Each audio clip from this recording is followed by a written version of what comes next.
I'm here with my friend that I met in Cabo San Lucas surfing.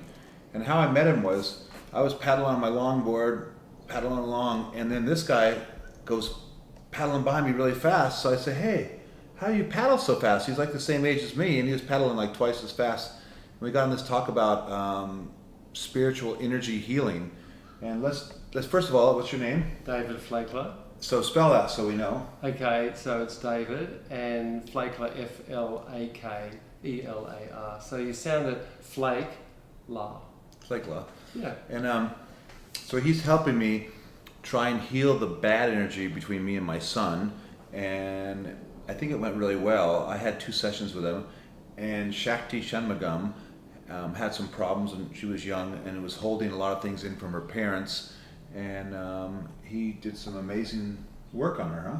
Yeah, we had 2 sessions and we focused on some of the core energetic holding patterns in her energy centers that affect her biology, affect her emotional patterning, and affect her mind. And a lot of this stuff we're not aware of how it affects us, but they stay in our energetic system doing damage year in, year out until we can actually recognize what it is that we're holding and how to clear it.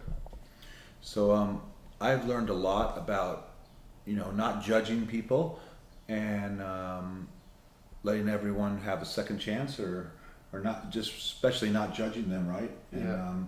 Tell us about some more about like go ahead and tell me. Judgment. Yeah. Okay, so one of the core dysfunctions of humanness is the mind's propensity to judge people.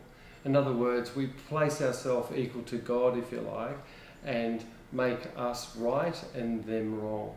And when we do that, we automatically are entitled and justified to an emotional attitude towards them. And then that always leads to pain and separation in all of our relationships, whether they're personal or business. So judgment always is poisonous, as opposed to understanding that looking at things from a karmic point of view, whereas how they are will affect a cause and effect, so that if somebody has a particular lifestyle or a particular attitude, there is an effect that they have to take responsibility for.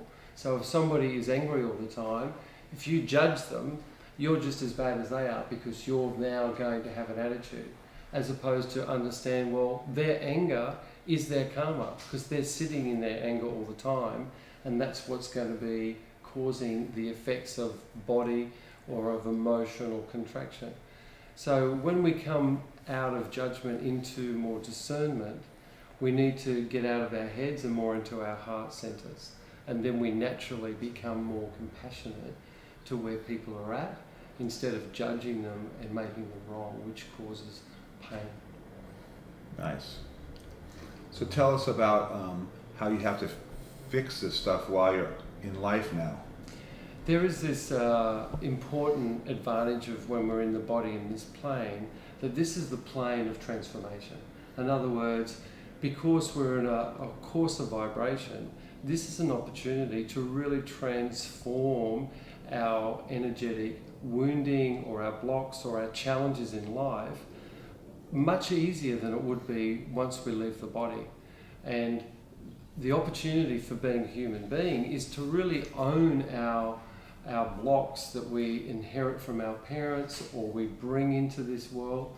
And so we can look at ourselves as an ongoing personal development, where if somebody presses your button, what you want to do is not just get angry with the button presser, you want to have a look at what the button is that they're triggering. An unconscious mind will get angry at someone who presses their button, but a conscious mind will go, wow, I'm really reacting to you in a certain way, so let me have a look at what is this button that you're pressing. And when you do that, then there's potential for transformation, because you can look at the button and own it and understand it, and then seek help to be able to transform and resolve that button. And those buttons therefore become your inner spiritual lessons for life. And as we resolve these buttons, we become healthier and happier and freer and freer. So this gives you more energy. It gives you much more energy, and by opening ourselves up energetically, we have more light and energy that comes through our body, because everything is energy. In the new quantum physics world, they talk about fields. They don't talk about liquids and hardness, which is the old Newtonian relativity. We're talking about quantum theory. And quantum theory is that we're all living in a sea of energy, including our mind, our emotions, and our physiology. So when we look at our mind or emotions that block energy, it blocks our physical body. So you can have problems with your liver, thyroid, and other organs because of the way we think and the way we hold on to unresolved issues from our past. So how many sessions does it take for someone to get healed? Depends on what the circumstance is. If somebody has a relatively minor issue, it can be resolved in one session easily. If somebody has an ongoing disease that they're in, very sick, they may require sessions every week for 12, 18 weeks, 6 months. For the average person that has average sort of dysfunction and problems, half a dozen sessions will really make a huge difference in opening them up.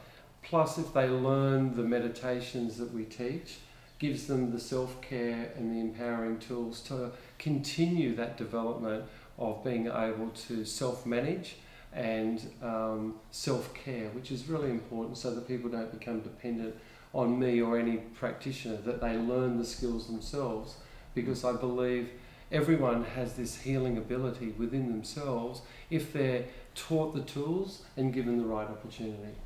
Nice. Yeah. Awesome. Yeah. Thank you, David. Thank you.